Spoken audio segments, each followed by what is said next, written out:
बता दो ये खुदा हमके खबरिया हमारा जान के।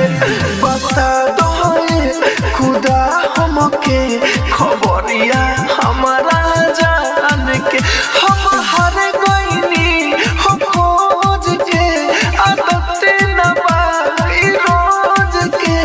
हवेली ना नजर कतई जेल रोहिया छान के। बता दो ये खुदा हमके खबरिया हमारा जान के।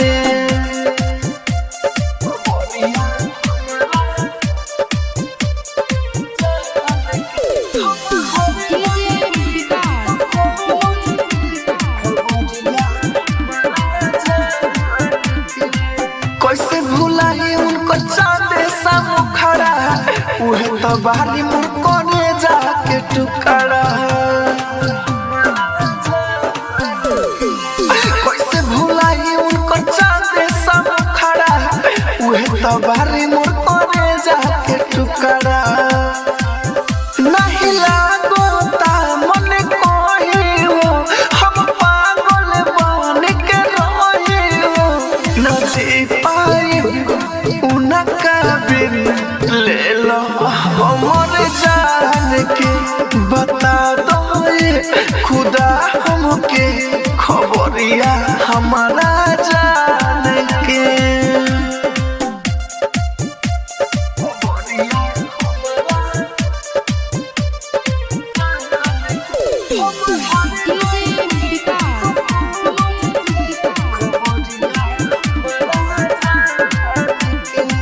उनका बिना कुछ लागत ना खास बा।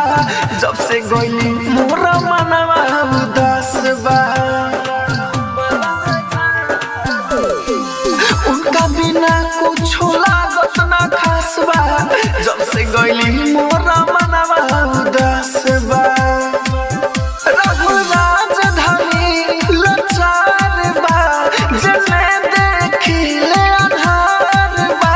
राइटर संदीप परदीप संगे अनिल पुकारे नाम के।